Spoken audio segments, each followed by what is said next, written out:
This portion of New Day Northwest is sponsored by Comcast.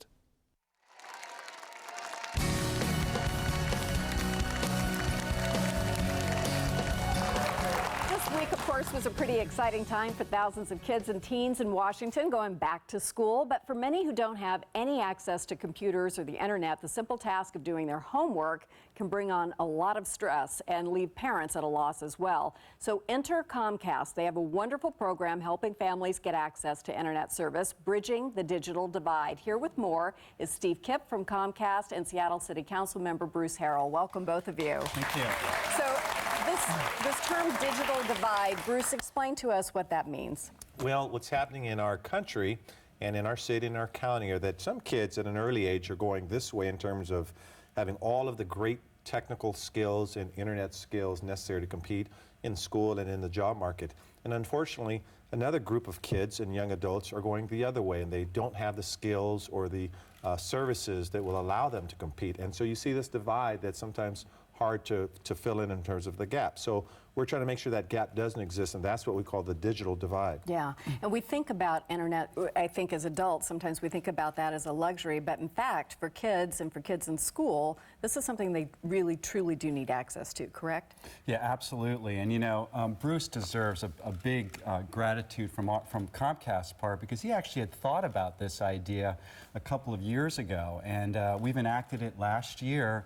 And Internet Essentials is basically looking at one of the big barriers to getting online is the price.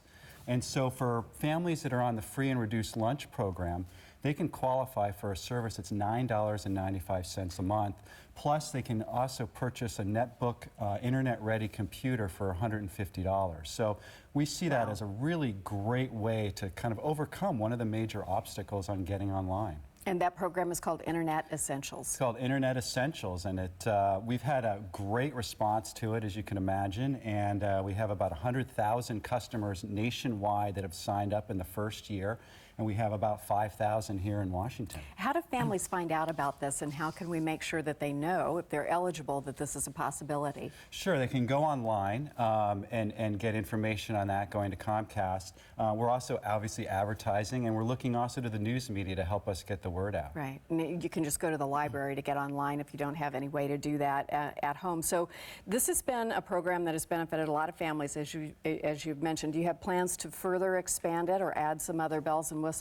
Yeah, we do. I mean, we've actually, this year we added quite a few. When we originally started, it was you just had to be on the free lunch program. Now it's free and reduced, which greatly expanded the audience, and we're always looking for more ways in which we can expand it and get the word out. Good. Bruce, for you, why was this so meaningful? Well, you know, it started when my daughter brought a few friends over our house, and some of her friends were just amazed at the speed of our computer. And I thought everyone sort of had this kind of access, at least in her peer group, and I realized that many of them did not. So then I asked them, well, how do they do their homework? How do they get tutorial advice?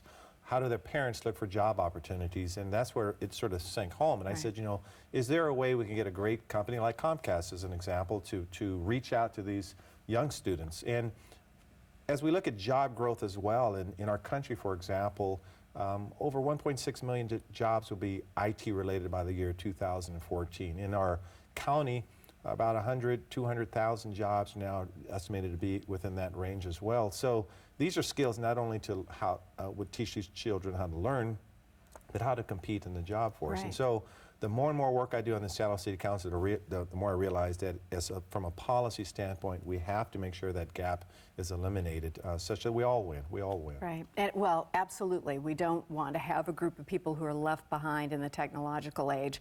And it is important that kids get a start early so that they don't feel like they're left behind and that they can't do this. It is easier to learn when you do it at the same time everybody else does, correct? Exactly. And so, you know, when I grew up as a child here in Seattle, we had a couple of stations, 4, 5, 7, 11, and 13. 11, 13 were a little hazy, and so we have a few more now. we see television as more of an entertainment and perhaps news, but between cable, internet, online services, it becomes a tool to succeed, not just an entertainment channel. And so that's why it's so important for It these is. children. I explained, we were Googling something the other day. My son wanted to know about something. We were reading about it, and then I explained to him how the library used to work with the Dewey Decimal System and the card catalog. You would have thought I'd said we had come across the plains on a covered wagon, man. He was amazed. Thank you very much. We have a link to Comcast on our website, along with more information on the Internet Essentials program, and we'll have more New Day next. Thank you so much.